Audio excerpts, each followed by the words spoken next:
Fallout 4 has blown the hell up. It has smashed sales records, and it's seen over 12 million copies shipped retail worldwide. And now that the initial event has happened, it's time to figure out what happens during the fallout.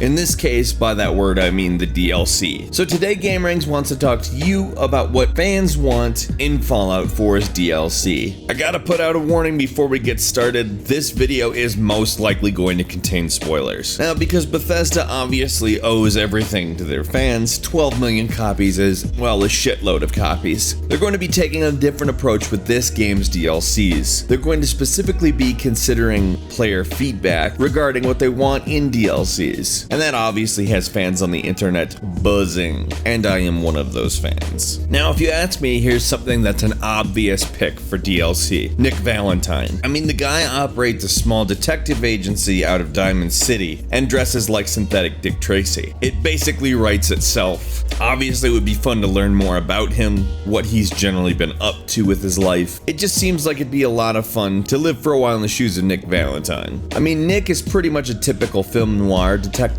so I think we know what the tone of that type of DLC would be. Just delving into Nick's life and backstory, being he was, you know, not always a synthetic, his memories were embedded in a synthetic, it'd just be really worthwhile in my opinion. And let me tell you another thing that would be awesome to see as a DLC. More of the glowing sea. There's a lot more going on with the glowing sea than I think anyone really knows. It's a fairly nasty place with a ton of radiation and much more potential for mutations. I mean, the glowing sea is kind of a more wasteland-oriented environment. And while it's been quite a while since the war, it'd be cool to see more of the war's fallout.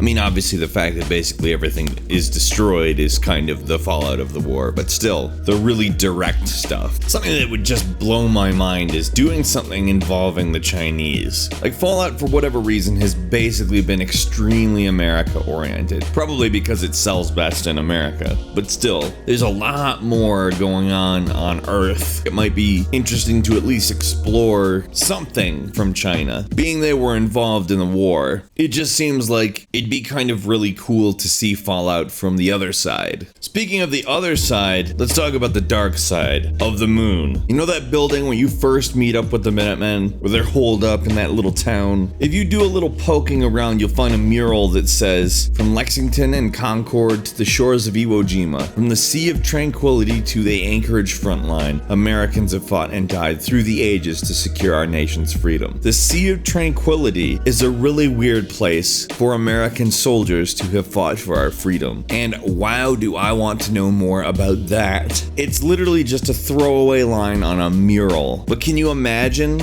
delving in a little bit deeper? I mean, there is almost no information regarding this. And that's exactly why there needs to be a DLC that delves into this. And the thing that's weird is that it's actually a pre-war military conflict. Obviously, that mural was there before the war. So was it related to the Great War? Who knows? But it was on the moon. Another totally foreign landscape that might be interesting to see in the world of Fallout: Canada. Now, in Fallout 4, we're in Boston, so we're not even really that far from Canada. In fact, that's actually kind of why we're talking about it. And then there's item-oriented DLCs, which might be fairly interesting. For instance, different power armor or different guns, all of it expanded so the possibilities end up to be much, much more. Obviously, the weapon system is extremely robust, so it would never hurt to have more parts and basically more options. And what might be cool is some kind of vehicle system. There's bound to be some kind of vehicle around that's fixable and usable. And being Fallout's extremely different from Grand Theft Auto, I don't think that it would end up making it feel too much like Grand Theft Auto. They're nothing alike. Although you would have to make sure that you didn't tread into Mad Max territory, I think it'd still be worth it. And finally, horse armor. No, I'm kidding. Not as a joke, it'd be nice to see more settlement options, maybe better furniture, types of walls, etc. Obviously, that's not really that limited, but it'd always be nice to see more.